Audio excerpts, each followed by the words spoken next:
भैया जी कहीं में आपका एक बार फिर स्वागत है। बातचीत के सिलसिले को जोड़ने के लिए एक बार फिर मैं हाजिर हूं।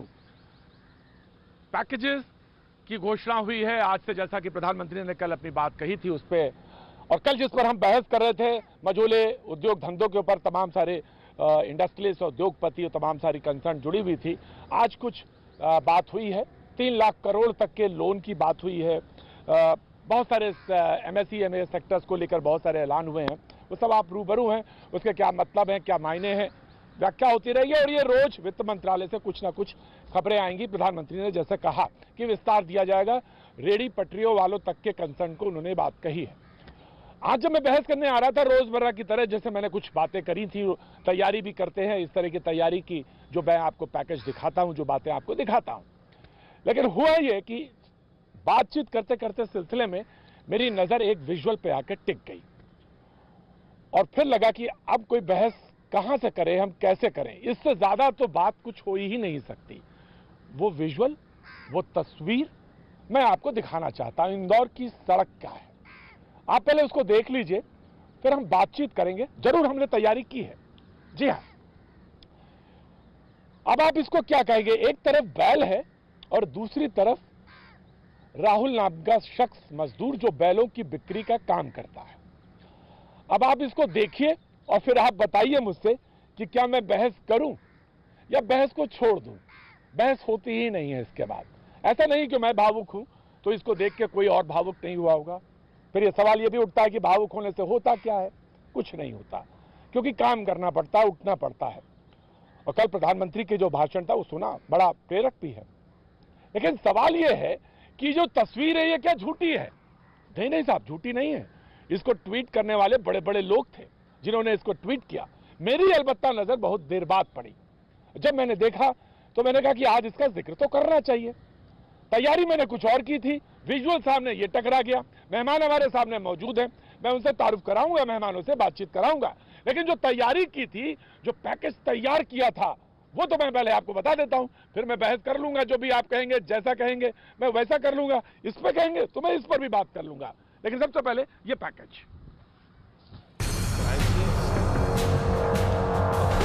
प्रधानमंत्री के कल के संबोधन पर कलम के जादूगर जावेद अख्तर की ट्विटर पर जब उंगलियां बेसाख्ता चली तो कह उठी। 33 मिनट के भाषण में प्रधानमंत्री ने लाखों मजदूरों के बारे में कुछ नहीं कहा। जावेद साहब ने कहा कि उन्हें दुख है, कम से कम उनके बारे में तो कुछ बोल देते जिन्हें तत्काल राहत की जरूरत है। लेकिन साहब, राजनीति के अखाड़े में जवाब देने वाले भी खूब तैयार रहते हैं। बात जवाब की थी तो बोले, थोड़ा इंतजार कर लिया जाता। इतनी जल्दी भी क्या थी? प्रधानमंत्री ने साफ तौर पर रेहड़ी पटरी वालों का जिक्र किया था, दिहाड़ी मजदूरों के लिए कहा था, यही तो पलायन करने वाले हैं, और जोड़ा था आगे सब कुछ बताया जाएगा। लेकिन राजनीति के अखाड़े में उतना ही लिया जाता है जिससे कोई नई तलवार बन जाए। अब बोतल से जिन निकला 15 लाख भी लगे हाथों याद दिला दिए और कहा कि इसका भी हाल वही तो नहीं होगा। छोटे व्यापारी को कारोबार देना पड़ेगा, उनको टैक्स में रियायत देनी पड़ेगी। से पक्ष रखने के लिए बहुत बहुत शुक्रिया नलिन वाजपेयी जी, नलिन कोहली साहब। अभिषेक दत्त साहब हमारे साथ कांग्रेस का पक्ष रखने के लिए मौजूद हैं, बहुत बहुत शुक्रिया। दानिश रिजवान साहब हम पार्टी से हमारा पक्ष रखने के लिए यहाँ पे मौजूद हैं, बहुत बहुत शुक्रिया। विवेक श्रीवास्तव साहब सीपीआई से यहाँ पर रिप्रेजेंटेशन कर रहे हैं। देखिए वाजपेयी साहब, सबसे पहले मैं आपके पास आऊं, उससे पहले मैं कांग्रेस के जो प्रवक्ता हैं उनके पास जाना चाहता हूं। जब कमलनाथ जी ने इस तस्वीर को ट्वीट किया तो उन्होंने कहा कि शिवराज जी आंखें खोलिए, सरकार जो चला रहे उसको देखिए, तमाम मजदूर जो लौट रहे उनको देखिए। मैं कह रहा था कि अलबत्ता ये तस्वीर अपने आप में कहने के लिए बहुत काफी है। मैं अभिषेक आपसे जानना चाहता हूं, मदद की जरूरत है, आगे बढ़ने की जरूरत है, या तंज कसने की जरूरत है, या इस तरह के सिर्फ सवाल भर उठाने की जरूरत है? प्रधानमंत्री तो राहत दिया ना, आपने देखी, आज उन्होंने घोषणा की। अभिषेक, शिवराज जी ने उस ट्वीट में एक और बात बोली है कि शिवराज जी, अगर आपको ये दिखाई नहीं दे रहा तो कमलनाथ जी ने ये भी बोला है कि मैं आपको खुद लेके चलता हूँ इन सभी जगह पे जहाँ पे लोग परेशान हैं। अगर आप इनको देख नहीं पा रहे, इनको समझ नहीं पा रहे, इनकी पीड़ा को नहीं जान पा रहे, तो मैं आपको अपने साथ लेके चलता हूँ और मैं दिखाता हूँ किस तरीके से रह रहे हैं। उन्होंने केवल टांग नहीं खिंचाई करी, कह तो बहुत टाइम से रहे हैं। उन्होंने कहा मैं आपको साथ लेके जाके दिखाना चाहता हूँ। और ये दृश्य सिर्फ मध्य प्रदेश में देखने को नहीं मिल रहा, दिल्ली हो, राजस्थान हो, हरियाणा हो, उत्तर प्रदेश हो, झारखंड हो, पूरे देश का मजदूर जो इस समय रोड पे, में मुझे बड़ा आश्चर्य होता है कि आज तक किसी भी बीजेपी के प्रवक्ता ने, मंत्री ने, यहाँ तक कि हमारे प्रधानमंत्री साहब ने भी इनके बारे में कभी जिक्र नहीं करा। ट्रेन चला रहे हैं उनके लिए जिनके पास पैसा है, सुविधाएं दे रहे हैं उनको जिनके पास ऑलरेडी सुविधाएं हैं। मैं नहीं कह रहा उनको सुविधाएं ना दो, परंतु जो मजदूर, जिस मजदूर ने इस देश का अभिषेक जी आपके ऊपर ये भी तो, अभिषेक जी बात करिएगा, आपके ऊपर ये भी तो इल्जाम लगाया जा सकता है, जब ज्यादा गीलन थी, ज्यादा सीलन थी कहना चाहिए, तब आपने चीजों को ठीक करने की जगह उस पर और ज्यादा पानी डाल दिया। इमोशन को कैश करा रहे हैं, तस्वीर को कैश कराने की कोशिश कर रहे हैं। आप ये भी तो कह सकते थे कि नहीं, हम आगे आते हैं, बढ़ते हैं, मदद के लिए तैयार होते हैं, ये भी तो कह सकते थे आप। मुझे बताइए, सबसे पहले सोनिया गांधी जी ने कहा कि हम मजदूरों के लिए पैसा देने के लिए तैयार है, हमने मदद ही तो करी। फरवरी में जब ये देश नमस्ते ट्रम्प की तैयारी कर रहा था या मध्य प्रदेश में सरकार गिराने की तैयारी कर रहा था, उस समय राहुल गांधी जी ने फरवरी में ट्वीट करी, कोरोना वायरस की बीमारी से बचने के लिए आपकी क्या तैयारियां हैं। लोक जनशक्ति पार्टी के प्रवक्ता, लोक जनशक्ति पार्टी के प्रवक्ता ए.के. वाजपेयी जी, ए.के. वाजपेयी जी तस्वीरें बोलती हैं और बहुत कुछ खोलती हैं, सच्चाई बताती हैं, दर्शाती हैं। आपका वक्तव्य पहले मैं जानना चाहता हूं, ओपनिंग स्टेटमेंट। प्रतीक बाबू, तस्वीरें जो देख रही हैं आप, जो चैनल पे तस्वीरें देख रही हैं, ये सच्ची तस्वीरें हैं। और देखिए, हमारे को बहुत बहुत ज्यादा दुख है इन चीजों से, और इसीलिए प्रधानमंत्री ने कल के, आपने उनका जो सुना डिलीवरी, उसमें कहा कि रेहड़ी वालों को, खोमचे वालों को, पटरी वालों के लिए मेरे दिल में बहुत पीड़ा है और मैं उनके लिए इस पैकेज में घोषणा करूंगा। देखिए, अभी तक 49 करोड़ लोगों को उनके जनधन अकाउंट में 2-2 हजार रुपए चले गए हैं। देखिए, ये घटना तो बड़ी दिल को चुभने वाली घटना है, इसके लिए हमारे पास शब्द नहीं है। लेकिन इसका दूसरा पहलू भी तो देखेंगे कि यही सरकार है जो सबकी सोच के चल रही है, चाहे मजदूरों की बात है, चाहे किसानों की बात है, चाहे एमएसएमई की बात है। देखिए, इस संकट की घड़ी में प्रधानमंत्री इतने कॉन्फिडेंस से, इतने विजनरी के तरीके से, इस तरह से देश को साथ लेके चल रहे हैं। 5 बार मुख्यमंत्रियों से मीटिंग की है। एक बात बताइए, ये राज्य सरकारों की जिम्मेवारी है। वाजपेयी जी एक सवाल का जवाब दीजिए। वाजपेयी जी एक सवाल का जवाब दीजिए। कोई अपने बैलों को, 2 बैल हैं, कोई अपने एक बैल को नहीं बेचेगा जब मालूम है बैलगाड़ी में 2 बैल लगते हैं। एक बैल को बेच देगा तो खाएगा क्या, जाएगा क्या, और लेके कैसे परिवार को जाएगा। बैल बेचा होगा, रोजी रोटी बेची होगी, तो निश्चित तौर से कोई बहुत बड़ी मजबूरी होगी। प्रतीक जी, हम निशब्द हैं इसके लिए, हम इसके लिए निशब्द हैं। लेकिन जब मजदूरों के साथ ट्रेन से कटने की दुर्घटना हुई तो हमने फौरन, मध्य प्रदेश के यही शिवराज जी थे जिन्होंने 15-15 लाख फौरन अनाउंस कर दिए मजदूरों के लिए। महाराष्ट्र सरकार ने तो कुछ नहीं किया। देखिए, ऐसा न करिए, हम लोग पूरे संवेदनशील हैं। ये भारतीय जनता पार्टी और उसके अलायंस के जो लोग हैं, ये मजदूरों के, किसानों के, सबके साथ लेके चलने वाले लोग हैं। और प्रधानमंत्री जी तो खुद गरीबी से निकल के आए हैं। राहुल गांधी की तरह नहीं है, ये कांग्रेस की तरह नहीं है कि सिंहासन में बैठे और सिंहासन से हवेली देखिए, गरीबी का पता ही नहीं है जिनको। देखिए, राजीव का समय नहीं है, इसके लिए हमारे पास शब्द नहीं है। लेकिन जी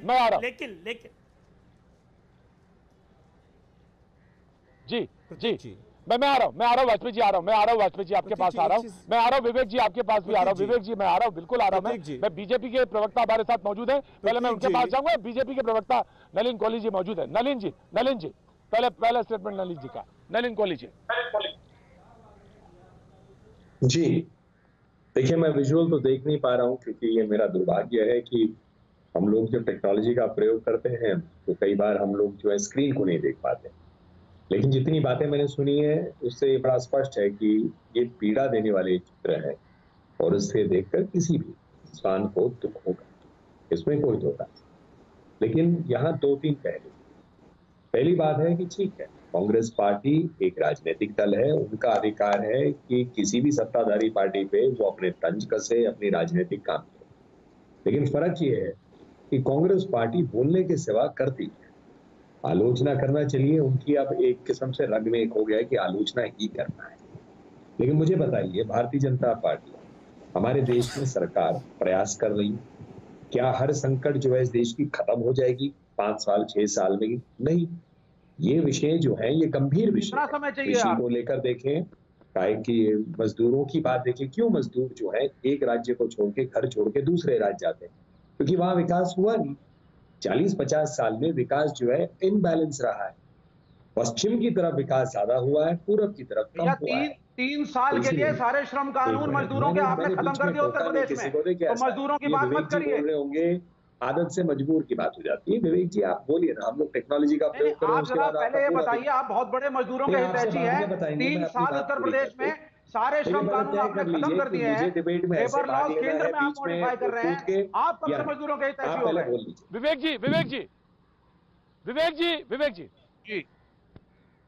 जी हाँ जी नलिन जी अपना वाक्य पूरा करिए। नलिन जी वाक्य पूरा करिए। और एक मैं बताता हूँ, क्योंकि नलिन जी वाक्य पूरा करिए। मानता हूँ किसी और व्यक्ति के विचारों को तोड़ना बीच में, मतलब उनके फ्लो को तोड़ना, और जनता तक जो एक बात जा रही है जनता को तय करने दीजिए। मेरी बात सुनने वाले आपके जितने दर्शक हैं वो तय करेंगे कि वो मानते हैं या नहीं मानते। विवेक जी की बात सुनेंगे, मानेंगे या नहीं मानेंगे। लेकिन मेरे विचारों को तोड़ के ये कोई अखाड़ा थोड़ी ना, मैं अपनी बात पूरी कर लूं, आप जरूर उसका विरोध करेंगे। उसके बाद अब मैं जो बात कह रहा था कि 70 साल के कई हमारे पॉइंट्स हैं। अब जो सरकार आज की है, जो मोदी जी की सरकार है, उसके कंधे पर आती है बात कि हमें इन सब चीजों का निवारण करना है और उससे हम भागेंगे नहीं। भाजपा ने 5 करोड़ लोगों का टारगेट रखा कि हमारे कार्यकर्ता कोशिश करके पहुंचेंगे ताकि कोई भूखा ना है। क्या कांग्रेस ने प्रयास करके कुछ कहा? लोग क्यों महाराष्ट्र छोड़ रहे हैं, क्यों राजस्थान छोड़ रहे हैं, क्यों कांग्रेस के शासित राज्यों से जा रहे हैं? रोटी तक भी राज्य सरकार नहीं कर पाई। उन लोगों जी आप जो बात कर रहे हैं, ठीक है, आप मुझे बताइए। आपने कहा कि बीजेपी को करना चाहिए, लेबर पे बोलिए जरा, आप मुझे बताइए ना, देश को बिना काम किए करेंगे तो आपको क्या लगता है कि आप बहुत ऊंचे? आराम से विवेक जी, आराम से विवेक जी, आराम से विवेक जी, आराम से जी, मैं आपको चांस देता हूँ। Vivek ji, now you raise your question. देखिए, सबसे पहली बात है, अब आप बोलिए, आराम से श्रमिकों बोलिए। के खिलाफ लॉकडाउन के पीरियड में 3 साल के लिए योगी साहब कह रहे हैं कि सारे श्रम कानून खत्म, इंडस्ट्रियल डिस्प्यूट एक्ट खत्म, यानी कि आप जब मर्जी हायर एंड फायर की पॉलिसी, ये तो आप करने जा रहे हैं। केंद्र में लेबर लॉ मॉडिफिकेशन के नाम पे अत्याचार कर रहे हैं, ये मजदूरों के हितैषी नहीं है। आज जो भी पैसा मुहैया कराया जा रहा है बिजनेसमैनों को दिया जा रहा है। लॉकडाउन में जो कमी है उसके लिए क्या प्रोविजन है? कल जो प्रधानमंत्री बोल रहे थे कंफ्यूजिंग था। एक तरफ कहते हैं लोकल रहो तो 6 साल से, सुनिए, 6 साल से ग्लोबल पिकनिक बना रहे थे, आज उसको कहते हैं फेल हो गई। पहले कहते थे 100% FDI, आज कहते हैं साहब सेल्फ रिलायंट बनो।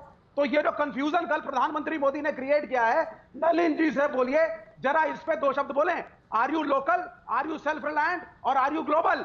और 100% FDI जिससे चिपके रहे हो 6 साल, अब उसका स्टैंड आपका है या नहीं है? इतना कंफ्यूजन देश में मत पैदा करिए। नलिन जी, now you wait and listen.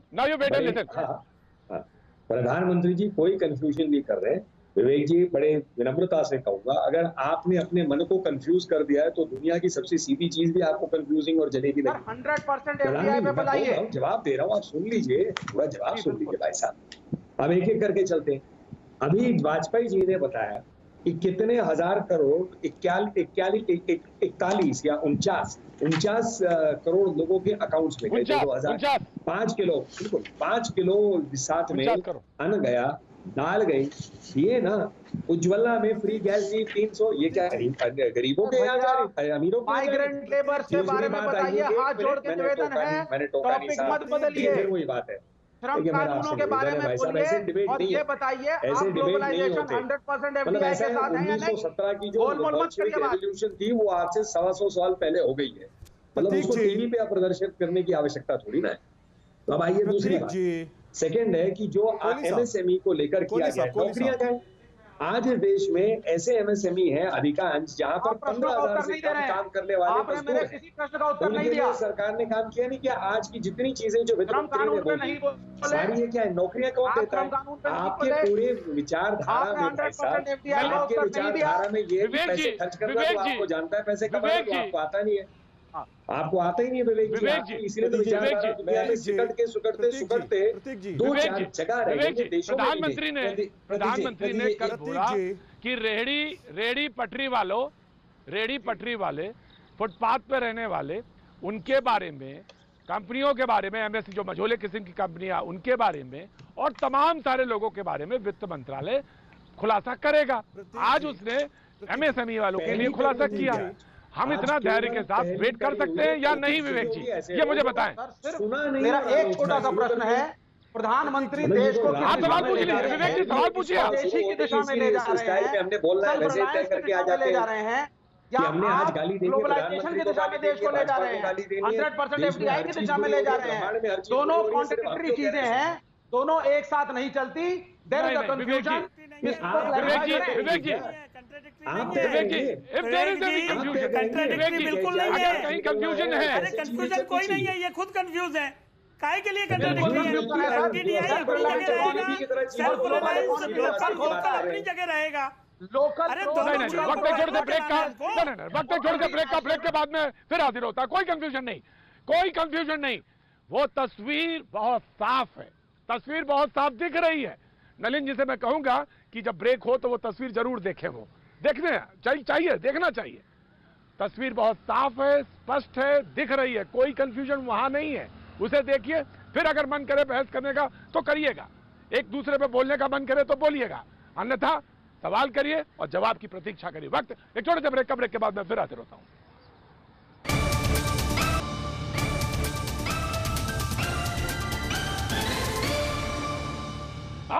जी भैया जी कहीं में आपका एक बार फिर स्वागत है।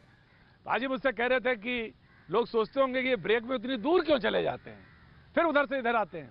दूर नहीं जाते हैं, दरअसल कोशिश करते हैं हम आपके पास आ जाए, इतना पास आ जाएं कि चीजें बहुत साफ और स्पष्ट दिखने लगे। जो एक कंफ्यूजन बात कही जा रही ना, वो बहुत साफ सी हो जाए। जी हाँ, मैंने विजुअल से आज बात शुरू की थी, बहस का कुछ मुद्दा था लेकिन वो बदला। लेकिन जो विजुअल हमारे सामने आ जाए इंदौर की सड़क से, उसने मुझे कहा कि आप यहीं से बहस करें या बातचीत शुरू करें तो ज्यादा बेहतर होगा। और वो विजुअल मैंने आपको दिखाया कि एक बैल और दूसरी जगह उसके साथ में उसको बेचने वाला, उसका काम करने वाला वो राहुल जो बगल में उसके साथ जुटा हुआ है। बहरहाल बहस में हमारे तमाम सारे लोग जुड़े हुए हैं। बैल उसने एक इसलिए बेच दिया क्योंकि तमाम आवश्यकताएं जो रोजमर्रा की जिंदगी की थी, इसलिए उसको मजबूर होकर एक बैल बेचना पड़ा। तो एक बैल बेचना पड़ा तो उसकी जगह वो खुद जुट गया। अपने भाई अपनी भाभी को लेकर वो इंदौर जा रहा था, इंदौर आया, उसका परिवार पैदल जा चुका है गांव तक। ये था विजुअल जिसको कि ट्वीट किया कमलनाथ ने मध्य प्रदेश में, और जिसको कि आज मैंने कहा, मेरी नजर पड़ी, मैंने कहा इससे बात शुरू करनी चाहिए। मेरा काम है वो तमाम सारी चीजें सामने लाना जो समाज में सवाल उठा सकते हैं, वो सवाल उठाना चाहिए, पूछना चाहिए।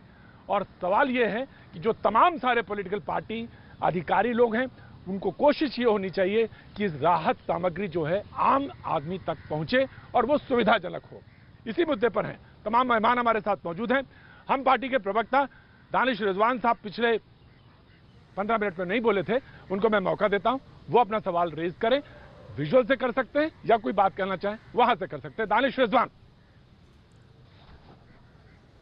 प्रतीक जी, आपने जिस विजुअल को दिखाया या उसके बाद जो पैकेज दिखाई, दोनों सवाल एक साथ एक बार प्रधानमंत्री नरेंद्र मोदी जी ने पहले उठा चुका है। 18 अगस्त 2015 को बिहार के विधानसभा चुनाव के पहले आरा में एक सभा को संबोधित कर रहे थे प्रधानमंत्री जी, और ऐसे ही एक सवाल का जिक्र हुआ था। उस वक्त एक अंग्रेजी अखबार में खबर छपी थी कि एक किसान अपनी बेटी के साथ बैल नहीं होने की वजह से कंधे पर हल लगा करके खेत को जोत रहा था, और प्रधानमंत्री मोदी जी ने उस भाषण में कहा था कि बिहार में नीतीश कुमार जी की ऐसी सरकार है जो सरकार लोगों को लूट रही है, इसलिए बिहार को मैं कितना पैकेज दूं। जनता से उन्होंने कहा 70,000 करोड़ दूं कि 80,000 करोड़ दूं, 90,000 करोड़ दूं कि 1 लाख करोड़ दूं। और उन्होंने स्पष्ट लहजे कहा था कि बिहार की आर्थिक स्थिति को ध्यान में रखते हुए बिहार को मैं 1.25 लाख करोड़ का स्पेशल पैकेज देता हूं कि बिहार के बदहाल किसान, बिहार का व्यापारी वर्ग, बिहार के युवा वर्ग को राहत मिल सके। आज आपके पैकेज को देखने के बाद में, आपके उस विजुअल को देखने के बाद में मेरे दिमाग में वही सारी बातें फिर से आने लगी। और इसी चैनल पे एक शो चल रहा था ताल ठोक करके, और इसमें इसी मुद्दे पर डिबेट भी हुआ था कि बिहार को तो मोदी जी ने बहुत कुछ दे दिया, लेकिन आज 5 साल होने को है, वो किसान बेचारा तड़प कर मर गया। भारत सरकार का ना 1.25 लाख करोड़ रुपया आज तक आया और ना मुझे लगता है कभी आएगा। आज तस्वीरें वही हैं। आम इंसान एक बैल को बेच करके अपने रोजमर्रा के काम को करने की कोशिश करता है। मोदी जी भाषणों में सिर्फ और सिर्फ घोषणाएं करते, मुझे नहीं पता है दानिश जी, पैसे दानिश मिलेंगे जी, कि नहीं मिलेंगे। दानिश जी, मैं एक सवाल पूछना चाहता हूं। दानिश जी, अभी तक दानिश जी, मैं एक सवाल पूछना चाहता हूं। आज स्थितियां, दानिश जी, आज मैं पूछना चाहता हूं, हो सकता है स्थितियां उससे ज्यादा खराब हों, मैं ये भी कहना चाहता हूं, लेकिन क्या परिस्थितियां सामान्य हैं?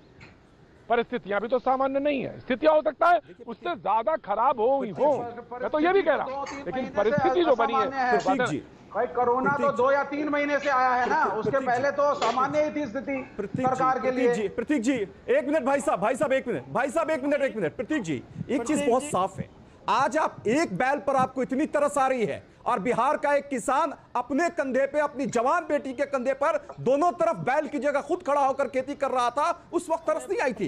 इससे भयानक परिस्थितियां थी। पीएम झूठे पीएम ने घोषणा किया कि हम 1.25 लाख करोड़ रुपए दे रहे हैं, एक बैल पर तो हंगामा होने में लगा है। यही सरकार है।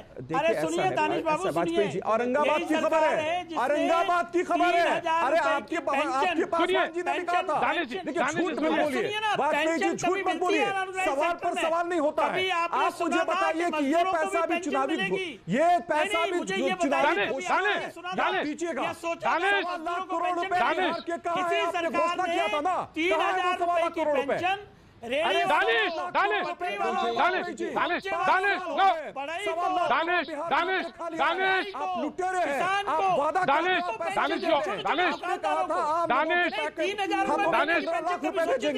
भेजा, नहीं, ये कभी सोचा भाई? आप ये बताइए, बिहार को मिलने वाला 1.25 लाख करोड़, सवाल सुन लो, डायरेक्ट जो आया बोल दिया। ऑडियो डाउन करें, ऑडियो डाउन करें। ये कभी सोचा था? दानिश ऑडियो डाउन करें, दानिश का ऑडियो। वाजपेयी जी पूछे, सवाल पूछे। मैं आ रहा हूँ, अभिषेक आ रहा हूँ। ये दानिश बोल रहे हैं, मैं ये कह रहा हूँ कि देखिए, सरकार को बदनाम न करिए खामखा और गुमराह न करिए।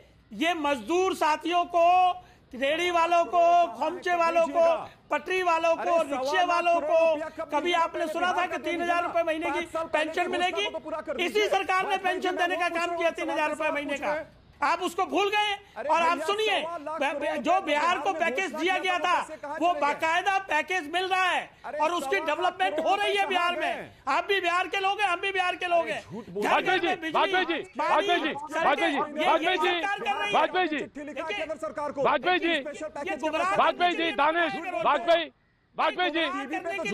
जी, दानिश की जनता सुन रही है। दानिश, झूठ मत बोलिए, बैल के बिक जाने पे खेती करते हैं। दानिश, अरे झूठ बोलने का धंधा आपका होगा, हमारा नहीं है। हम लोग रिकॉर्ड के साथ बैठते हैं, करोड़ रुपए बिहार के कहा खा लिया आप लोगों ने? झूठ बोलने का नहीं है ये, किसको दे दिया? और इसीलिए दोबारा सरकार में आए हैं, काम किया है, इसीलिए दोबारा सरकार में आए हैं। और कभी आपने सोचा था कि 20 लाख करोड़ का पैकेज, इनकी डिमांड ही 4 लाख करोड़ की थी, इनकी 1.25 लाख करोड़ तो दिया नहीं। हमने जो मैंने बोला ना कि आपका भाषण ही राशन है, आपका भाषण ही राशन है। अब इनको जानकारी नहीं, मोदी जी का भाषण ही राशन है। पेट भरिए दोनों। वाजपेयी जी, दानिश, दोनों की ऑडियो में डाउन कर रहा हूं। वाजपेयी जी, दानिश, दोनों की ऑडियो में डाउन कर रहा हूं। दानिश, आपने कहा कि आपको एक बैल के बिक जाने का इतना दुख है। मुझे बैल के बिक जाने का दुख नहीं है, ये मुझे बिहार की उस घटना का भी पूरा दुख है। मैं आपसे बताता हूं क्या है दुख, किस बात का है दुख। मुझे बैल नहीं, बैल तो सिर्फ एक प्रतीक है। जो रोजी रोटी जिसकी होती है, जिसने रिक्शा वाले से कहो रिक्शा बिक गया तो क्या होगा, मैं आपको बताता हूं विवशता पर है मुझे। वो कितना विवश रहा होगा जिसने अपनी रोजी रोटी बेचने के लिए उसको मजबूर होना पड़ा। मैं इस पे दुख हूं। अभिषेक जो कुछ कहना चाहते हैं, मैं अभिषेक पे आता हूं। अभिषेक, उसके बाद मैं विवेक आपको देता हूं चांस। जी अभिषेक जी, देखिए मैं दो बातों के बारे में, हाँ जी, मैं 2 बातें बताना चाहता हूँ। पहली बात, जब इन्होंने भी बीजेपी के प्रवक्ता ने कहा कि बीजेपी का कार्यकर्ता 5 करोड़ कार्यकर्ता लोगों को खाना खिलाने में जाते, जेपी नड्डा जी ने कहा था एक जना 4 लोगों को खाना खिलाएगा।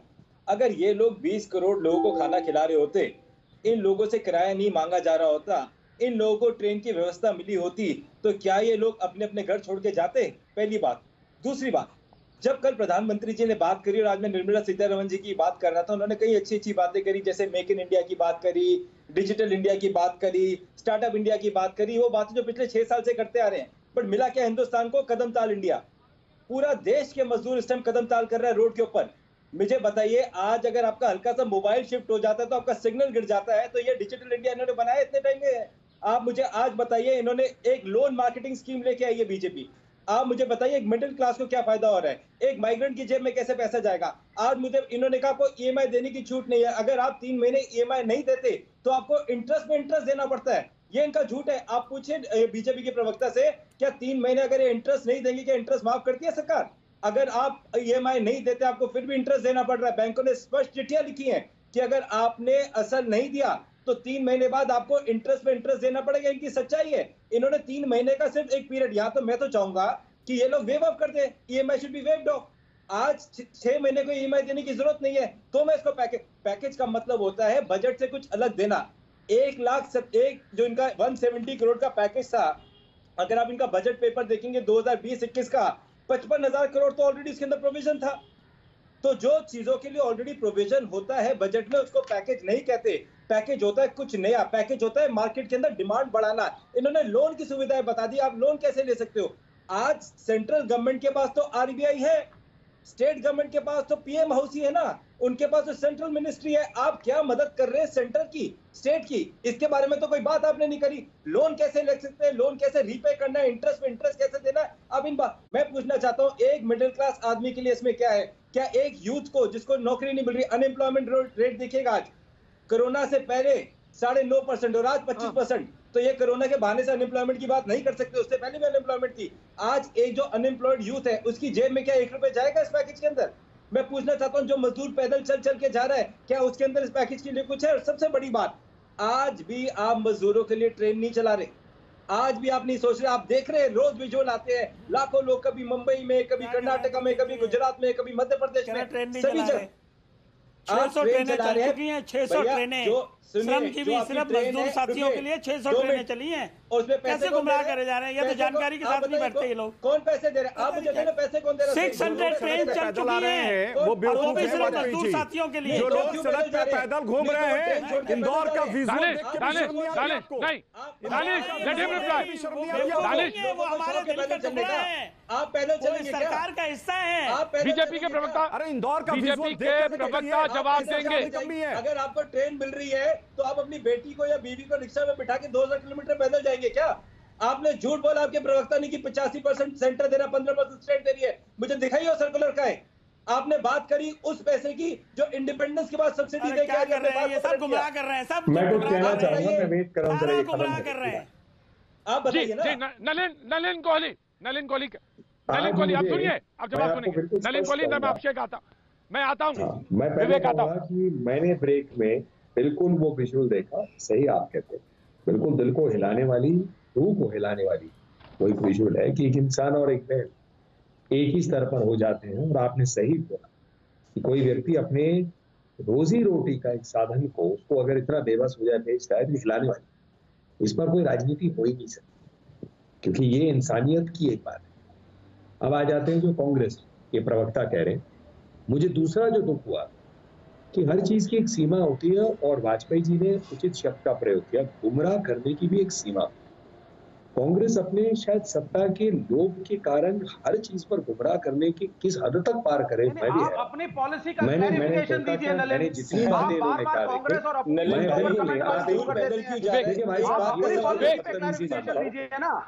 अगर आपको लग रहा है बोलने दीजिए तो बताइए। विवेक के बाद चुनाव है देश में, माइग्रेंट वर्कर्स के लिए आपने अरे विवेक चुनाव 4 साल के बाद होना है, 4 साल के बाद बोलने दीजिए। अभी मजदूरों का हाल तो देख लीजिए। विवेक दानिश, नहीं, ये तरीका नहीं है, ये तरीका नहीं, बोलने दीजिए, अच्छा नहीं है ये। एक तरफ बैल, एक तरफ इंसान, हम लोग लड़ेंगे नहीं, हमें जवाब आने दीजिए ना। लेट हिम रिप्लाई, काम सवाल पूछ लेट हिम रिप्लाई, कम से कम बीजेपी लेट हिम रिप्लाई। विवेक, मैं खड़ा हूं आपके साथ, विवेक मैं आपके साथ खड़ा हूं। विजुअल अगर दिखा रहा हूं तो सवाल पूछ रहा हूं, मैं आपके साथ खड़ा हूं, विजुअल नहीं दिखा सकता था। जरूरी नहीं थी बहस, मैं बहस में नहीं आता, लेकिन मैं आया हूं तो मैं अगर विजुअल दिखा रहा हूं तो सवाल पूछ रहा हूं। Let him reply, let him reply, छोटी सी बात, let him reply. Of course, Vivek, I will come. Vivek, I will let him first. Let him reply. Vivek, I will come to you. मैंने कहा I will give you chance. 100% I will give you chance. Let him reply. Nalin, ठीक है। अभिषेक आता हूं। धन्यवाद। मैं फिर कह रहा हूं कि कांग्रेस के गुमराह करने की कितनी सीमा है। मैं पहले वाक्य से स्टार्ट, मैंने कहा कि 20 करोड़ लोगों तक हमने खाना पहुंचाया? मैंने कहीं कहा? आप प्लेबैक करिए मेरे पूरे ऑडियो का। ने कहा 5 करोड़, मैंने कहा कि हमने तय किया कि 5 करोड़, फिर वो ये देखिए बीच में टोक रहे हैं। बोलिए क्या हो गया है ये? मतलब आप साहब अभिषेक जी मुझे बताइए, मैंने आपकी बातें ध्यान से सुनी या नहीं सुनी? 2 मिनट का समय नहीं है, आप मेरे से कौन कह रहे हैं इत्तेफाक रखिए? आप बोलिए, आपके अधिकार है, बिल्कुल आप मेरी बात को नजरअंदाज करिए, पर मुझे बोलने से क्यों रोक रहे हैं आप बार बार? आप बोलिए। तो मैं फिर इसको पॉइंट कह रहा हूँ। हमने कहा था, हमारे पार्टी राष्ट्रीय अध्यक्ष नड्डा जी ने कहा 5 करोड़ लोगों तक पहुंचे हमारे कार्यकर्ताओं को। हमने 20 करोड़ कहा, आपने 4 गुना कर दिए। कहां से आंकड़े आ रहे हैं कि देश में ये प्रतिशत हो गया? कौन से आंकड़े को कोट कर रहे हैं? रोज कांग्रेस पार्टी का एक प्रवक्ता बैठता है, कोई ना कोई आंकड़े हम पर फेंक देता है कि हाँ ये जो है इसमें इतनी अब हमारी हो गई है, 14 करोड़ लोगों की नौकरी चली गई। मुझे समझ नहीं आ रहा कहां से 14 करोड़ की फिगर आई है। 2 बार डिबेट्स में बैठा हुआ अलग अलग प्रवक्ताओं ने कहा ठीक है आपका एक मीडिया सेल है, आपका अधिकार है कि वो मीडिया सेल सारे प्रवक्ताओं को एक नोट बना के भेजे, उसका पूरा प्रयोग करिए, लेकिन कहीं तो बताइए कहां से ये आंकड़े आ रहे हैं। हर चीज में दोष निकालना भी अगर आपको करना है करिए, लेकिन कम से कम गुमराह तो मत करिए। अगर आप में इतनी अगर वो है कुशलता तो हमसे आंकड़ों पे जो बिल्कुल फैक्चुअल आंकड़ों है उस पर बात करिए। अब आइए इधर जो सवाल पूछा जा रहा है कहां पर है मिडिल क्लास का, कहां पर है ये चीज उसका? अरे अभी कल प्रधानमंत्री भी बोले, देश के प्रधानमंत्री, आज वित्त मंत्री बोले। वित्त मंत्री ने कहा कि मैं कल फिर आऊंगी, लगातार अगले दिन आऊंगी। आज उन्होंने 5-6 विषयों पर कहा, एक एक करके चलते हैं उन 5 विषयों पे। एमएसएमई को लेकर किया, कौन सा एमएसएमई के लिए क्या है? लोन आप कह रहे हो, लिक्विडिटी की बात हो रही है। यहाँ पहले डिमांड कई दिनों तक टीवी चैनलों पे प्रवक्तागण और आपकी पार्टी से भी प्रवक्तागण कह रहे थे लिक्विडिटी के लिए क्या कर रहे हैं, लिक्विडिटी के लिए क्या कह रहे हैं। जब लिक्विडिटी की बात होगी तो कहते हैं ये लोन क्यों दे रहे हैं आप? कोहली साहब, एक कमाल की बात है। तो आप लोग मन पहले बनाइए कहां पर आप खड़े हैं, फिर हमसे सवाल पूछना शुरू करिए। लिक्विडिटी की बात हुई, अलग अलग स्ट्रेस्ड एसेट है, एनपीए एसेट है, उसके लिए किया जा रहा है। थर्ड आइए आप, जब बात की गई इनकम टैक्स के लिए 25% रिडक्शन है of the TDS and the TCS. EPF क्या अमीर आदमी की जेब में जाता है क्या? उसमें 12% 3 महीने के लिए और किया जा रहा है, both for the employer and the employee. दूसरे में 10% किया गया, लेकिन सरकारी कंपनियां 12% ही देंगे, एम्प्लॉई सरकारी कंपनी का 10% देगा। मतलब हर चीज जो है जो संयोजित रूप से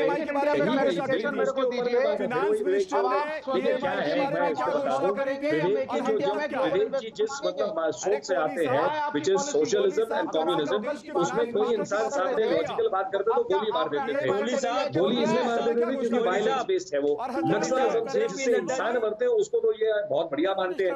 अब टीवी में मैं अपनी बात रख रहा हूँ तो ये बीच में टोकेंगे क्योंकि गोली मारने का तो अधिकार इनको मिला ही नहीं है। अगर इनके सोवियत यूनियन जैसे होता तो ये गोली मार रहे थे कि नलिन मोदी क्यों ऐसी बातें करें। आप फिनांस मिनिस्टर आप क्यों टोक रहे हैं मुझे? कि फिनांस मिनिस्टर जो भी बातें कहती, कहां संविधान में लिखा हुआ है कि कोहली साहब फिनांस मिनिस्टर की बातों को आप सीरियस भी लेते हैं क्या? आज के कुछ दिन पहले उन्होंने ईएमआई को लेकर एक घोषणा करी थी, जमीन पर लागू कितना हुआ मालूम है ना आपको? एक एक करके चलिए। 3 महीने तक ईएमआई की घोषणा देने पड़ेंगे। और वो कौन सी सरकार ने किया? आरबीआई ने किया। जब आरबीआई कुछ करता है तो आप सरकार पे दोष लग रहे हैं कि कुछ करता नहीं है। जब सरकार कुछ करती है तो कहते हैं लिक्विडिटी नहीं हो रही। मतलब हर चीज में आप घुमाते हो। अच्छा बताइए, डिस्कॉम को लेके आज एक अनाउंसमेंट हुआ, लेबर के अकाउंट्स में पैसे जा रहे हैं, कर्नाटका सरकार ने दिया। आप बताइए ना, कांग्रेस की कौन सी सरकार ने कौन सी अकाउंट में कितने पैसे डाले? मतलब आपके क्या कोई जिम्मेदारी नहीं है उन लोगों के प्रति? हर चीज भाजपा से पूछते हो, प्रधानमंत्री से पूछते हो। आप मुझे बताइए क्यों लोग वहां पलायन करके निकल रहे हैं महाराष्ट्र से, देश का सबसे अमीर राज्य जो है, क्यों वहां 2 वक्त की रोटी नहीं मिल सकती थी? कोई और पार्टी के कार्यकर्ता नहीं कर सकते थे।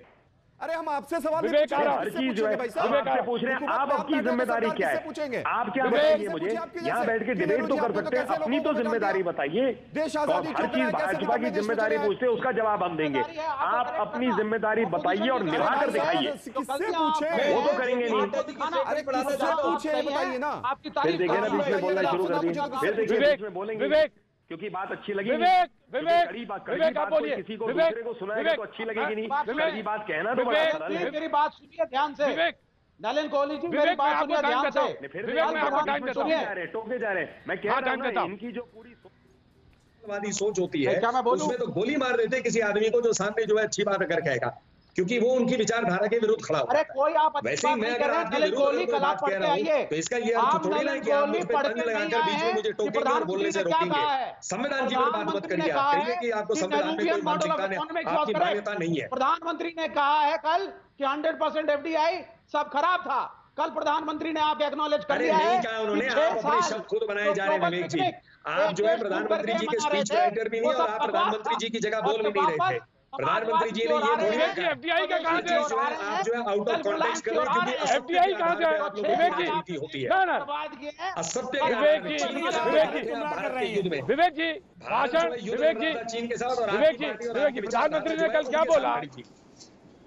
कल प्रधानमंत्री के साथ एक्नॉलेज किया है। कहिए कि हम मानते हैं उसका ये अर्थ निकलता है, वो आपका अधिकार है। हमेशा कहते हैं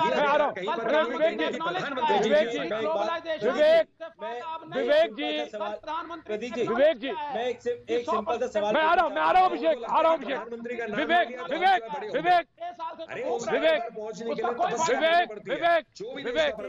विवेक जब भी हुआ है विवेक मैं आ रहा हूँ मेहनत करके विवेक मैं आ रहा हूँ विवेक आ रहा हूँ वाजपेयी जी आ रहा हूँ विवेक मैं आ रहा हूं। विवेक वही बात आप कोट करिए, वही बात आप कहिए जो संबोधन में कल कही गई। आप बाहर से लाके कोई चीज कोट मत करिए, क्योंकि अगर आप कोट करेंगे तो मैं आपसे मैं आपसे मांगूंगा कि आप मुझे एग्जाम्पल सेट करिए। वही चीज कहिए। ऑफकोर्स देशी ये कल संबोधन में कहा गया है। आप मुझे कोट दिखाइए प्रधानमंत्री जी का कि लोकल और वोकल मैं करूंगा बात, मैं आ रहा हूं, मैं करूंगा लोकल और वोकल पे बात। वक्त छोड़ दे, ब्रेक के बाद हम फिर हाजिर होते हैं। बने रहिए हमारे साथ।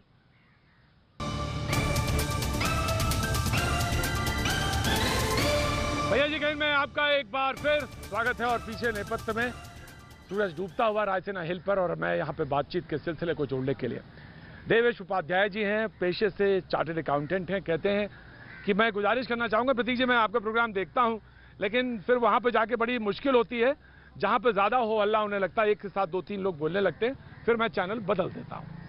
देवेश उपाध्याय जी मैं भी चाहता हूँ कि आप मेरा चैनल ना बदलें, मेरी बहस देखें और अच्छे सुझाव दें, मैं भी चाहता हूँ। और मैं उन तमाम सारे पैनलिस्ट से कहना भी चाहूँगा, आप हमारे मेहमान हैं, मैं आपसे बार बार कहता हूं कि एक बार बोलने दीजिए उन्हें। और कोई चीज़ गलत नागवार गुजरती है, आपको अच्छी नहीं लगती है, विचार से सहमत होने की तो जरूरत ही नहीं है। आपका अपना विचार है, आप रखिए, जरूर रखिए। मैं टाइम बराबर दूंगा और पैनल पे बराबर टाइम दूंगा। अभिषेक जी ने बड़े धैर्य और बड़े पेशेंस के साथ बहस की है, अभिषेक का मैं उनकी तारीफ करता हूँ।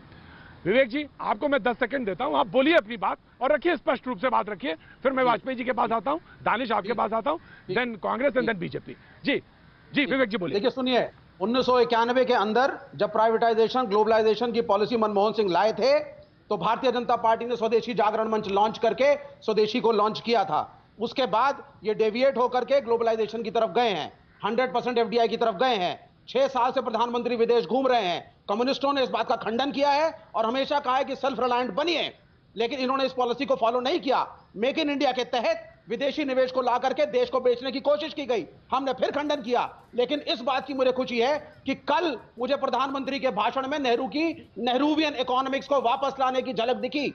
100% FDI से डेविएट होकर के, ग्लोबलाइजेशन से डेविएट होकर के आत्मनिर्भरता के ऊपर प्रधानमंत्री बोले हैं।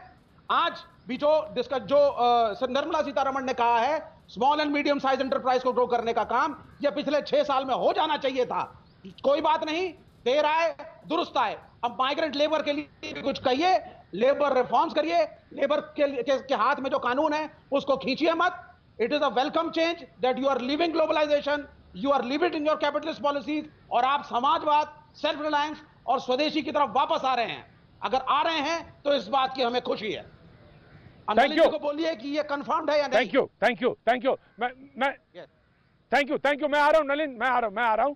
तस्वीरें जो ऊपर आप देख रहे हैं वो अपने आप में गवाह हैं सच्चाई की कि क्या स्थिति। एक शख्स ने अपना बैल इसलिए बेच दिया क्योंकि तमाम रोजमर्रा की जिंदगी को उसको उठाना था, उसने बैलों का बेचने का काम करता था, उसने अपना ही बैल बेच दिया। वो सामने ऊपर एक खिड़की में जो तस्वीर देख रहे हैं वो सच्चाई बयां कर रही। Vajpayee ji now your turn, now Vajpayee ji बोलिए। देखिए अभी विवेक जी ने लेबर रिफॉर्म्स की बात की है, तो विवेक जी ये जानकारी आप ले लीजिए कि लेबर लॉ अगर 35 कानूनों को हटाया गया है तो वो आउटडेटेड लॉ थे सारे। नंबर 1 जैसे कि फॉर एग्जांपल फैक्ट्री एक्ट में है कि गुड अलाउंस मिलेगा, मतलब वो उस जमाने की बात थी जब इस तरह की फैक्ट्रियां हुआ करती थी। अब लेबर लॉ अगर मान लो इंडस्ट्रियल डिस्प्यूट एक्ट खत्म किया है तो उसकी जगह प्राइवेट कॉन्ट्रैक्ट लागू होगा। इंस्पेक्टर राज को खत्म किया है जो ब्राइबरी लिया करता था। Civil contract will prevail as it is, और सभी वर्कर जो है वो एज ए वर्कमैन की जगह एज ए एम्प्लॉय माने जाएंगे, और जब एम्प्लॉय माने जाएंगे तो सिविल कोड को जुरिस्डिक्शन होता है। तो ये गुमराह मत करिए, कम से कम खुदा के लिए गुमराह मत करिए कि लेबरों के खिलाफ है ये सरकार। देखिए यही सरकार है जिसने आज अनाउंस किया है कि जो 15 एक सेकंड सुनिए ना प्लीज सुनिए विवेक जी, यही सरकार सुन लीजिए 15,000 विवेक जी, सुन लीजिए, कम जिनको तनख्वाह मिलती है 15,000 से जिनको प्रदेश पे कम तनख्वाह मिलती है, और योगी साहब ने जो 3 साल के लिए ये श्रम कानून हटा दिए हैं उस पे बोलिए, और वो इमीडिएटली विड्रॉ कर सकते हैं। विवेक नहीं, this is not right Vivek, this is not good Vivek, ये अच्छी बात नहीं है विवेक, ये अच्छी बात जानकारी नहीं है तो समझ लें, अगर जानकारी नहीं है तो समझ लें। देखिए जब हमको अपने आप को ग्रो करना है, अपने आप को विश्व गुरु बनना है, तो उसके लिए लैंड लॉ में भी तब्दीली होगी, लेबर लॉ में भी तब्दीली होगी, लेकिन वो एक्सप्लॉइटेशन नहीं मानी जाएगी। Please understand it is not exploitation, क्योंकि they are protected under the civil law. देखिए गुमराह मत करिए, आपकी फिलॉसफी फेल हो चुकी है। ये सरकार कंसर्न है, इसी सरकार ने सबसे पहले 1,70,000 करोड़ का पैकेज जो दिया वो मजदूरों के लिए दिया, किसानों के लिए दिया। तो आप ये कैसे कह दोगे कि आपको चिंता नहीं है? 650 ट्रेन हम चला चुके हैं, अब तक 650 ट्रेन चला चुके हैं बकायदा, और जिसमें माइग्रेंट लेबर पहुंच गई है। गरीब की सरकार बनी है, किसान की सरकार। विवेक जी और भी लोग हैं पैनल में, विवेक जी और भी लोग पैनल में हैं, विवेक जी और भी लोग पैनल में हैं, विवेक जी और भी लोग पैनल में, अभिषेक दत्त ये बार बार बात करते हैं 650 ट्रेन चला चुके हैं। मैं पूछना तो 650 ट्रेनों के पैसे कौन दे रहा है? और दूसरी बात, जो हमारी 13 करोड़ फैमिलीज है जिसके और 50% कितना परसेंट राज्य सरकार, और जो कहाँ का सर्कुलर है वो चिटिंग आपके बताइए, कहाँ का सर्कुलर है? सुन लीजिए, दिल्ली के अंदर, अरे सर्कुलर दिखाइए, आप प्रवक्ता वाली बात मत कीजिए, आप रेलवे मिनिस्ट्री का सर्कुलर दिखाइए ना, खोल के देख लीजिए, कहाँ पे बताइए, कहाँ पे आप दिखाइए, खोल के आप दिखाइए, आप दिखाइए सर्कुलर, आप दिखाइए, आप उसके बाद सर्कुलर देखिए इसमें खोल के। सुनिए, सेकंड मे के बाद आपने कहीं नहीं कहा, सर्कुलर खोल के देख लीजिए ना, आप बताइए ना कितनी ट्रेनें चल रही है मजदूरों के लिए? इस पे 10 बार डिबेट हो चुकी है, हजारों बार डिबेट हो चुकी है इस पे। बिहार सुन लीजिए, दिल्ली से गोपाल राय जी आम आदमी पार्टी, सुन लीजिए, दिल्ली के अंदर आम आदमी पार्टी के जो मंत्री हैं बिहार ट्रेन बेचते हैं और बिहार चिट्ठी लिखते हैं। वाजपेयी जी सुनिए, वाजपेयी जी अभिषेक जी को बोलने दीजिए, वाजपेयी जी किसी की बात काट के झूठ सच नहीं हो जाता। 6 तारीख को दिल्ली सरकार ट्रेन बेचती है, सुन लीजिए ना, आपका बार-बार सर्कुलर निकाल के देख लीजिए सेकंड में का, इसमें क्या डिबेट है? अभी डाल दीजिए ना, आप सोशल मीडिया पर डालिए, अभी अपने नाम से ट्वीट कर दिए सर्कुलर की कॉपी। मैं आपको बताना चाहता हूँ, सुनिए एक जगह, हाँ बिल्कुल डाल देंगे, वो सबके पास है, प्रतीक के पास भी है। अरे सुन लीजिए, 6 तारीख को बाबू के पास भी है, सबके पास है। हमें भी बोलने दोगे?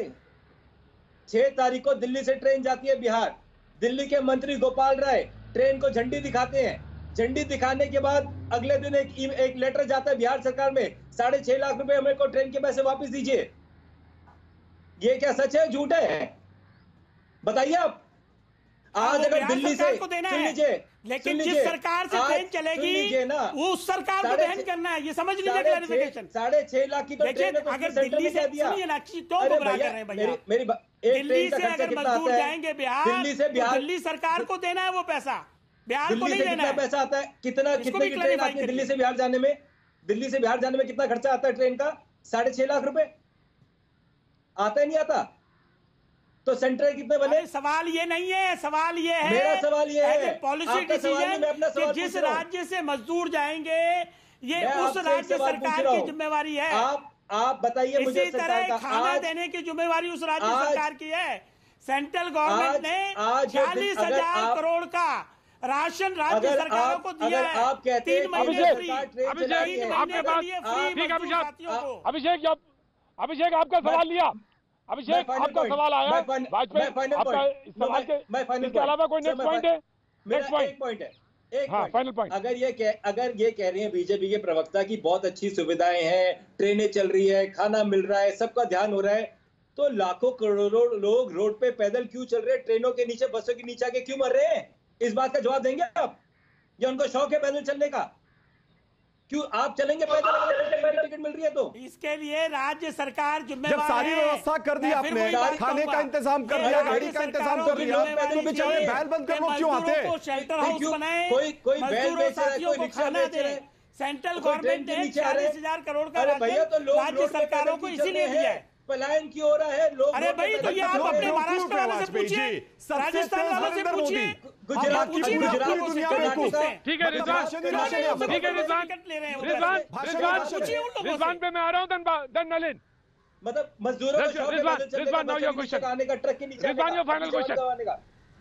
ठीक है अभिषेक एक चीज मुझे समझ में नहीं आ रही है, आपका सवाल लिया, Nalin will reply. Rizwan final question. Final question. Pratik ji अभी हम लोग डिबेट कर रहे हैं, इसका मतलब है कि एक निष्कर्ष निकलना चाहिए। 1 घंटे होने को है, मध्य प्रदेश में भारतीय जनता पार्टी की सरकार है।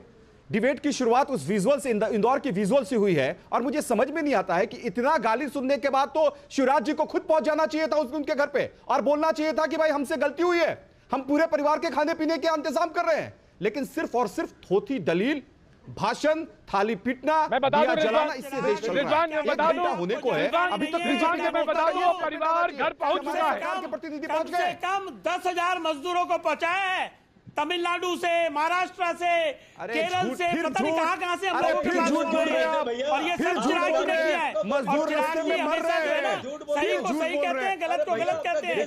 उन्होंने ही नीतीश कुमार को चिट्ठी लिखी है, 2 चिट्ठियां, आपको समझ रहे हैं। उन्होंने पॉइंट आउट किया कि कहां कमजोरी है। सीरियस नहीं लेते, क्या बात कर रहे हो? टीवी देखकर बैठे हुए थे। दानिश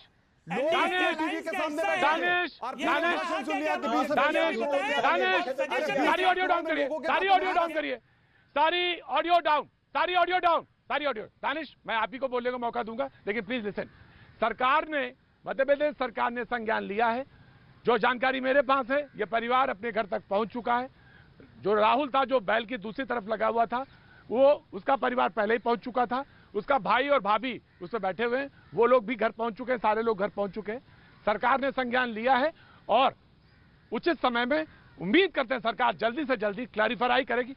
मामले की जांच भी हो रही है, मुझे बताया जा रहा है मामले की जांच भी हो रही है, और उम्मीद करते हैं जल्दी से जल्दी सरकार इस बारे में लाएगी। सच्चाई क्या है जानना चाहिए, आखिर वो शख्स ऐसे क्यों जा रहा था बताएगी। लाओ दानिश, इसके आगे कुछ ऐड करना है तो आप ऐड करिए, अदरवाइज नलिन को दीजिए, नलिन विल रिप्लाई। दानिश। प्रतीक जी मेरे सिर्फ एक सवाल का, मैं एक ही सवाल, मैंने शुरुआत उसी से करी थी और मैं क्लोजिंग उसी से करूंगा कि 20 लाख करोड़ रुपए का जो पैकेज दे दिया, देने की घोषणा करी है, क्या वह उससे पहले जो घोषणाएं हुई हैं केंद्र सरकार उसको पूरा करेगी, तब जाकर नहीं घोषणा करे? 1.25 लाख करोड़ जो बिहार को देने को बोला था, क्या उसके लिए कोई स्कीम है कि बिहार को वो पैसा कब पहुंचेगा? 6 महीने पहले माननीय मुख्यमंत्री नीतीश कुमार जी ने भी एक चिट्ठी लिखी है कि 4.5 साल पहले जो आपने घोषणा करी थी वो पैसे बिहार को आप कब देंगे, और अभी आपने नया एक और लिफाफा दे दिया कि 20 लाख करोड़ रुपए देंगे।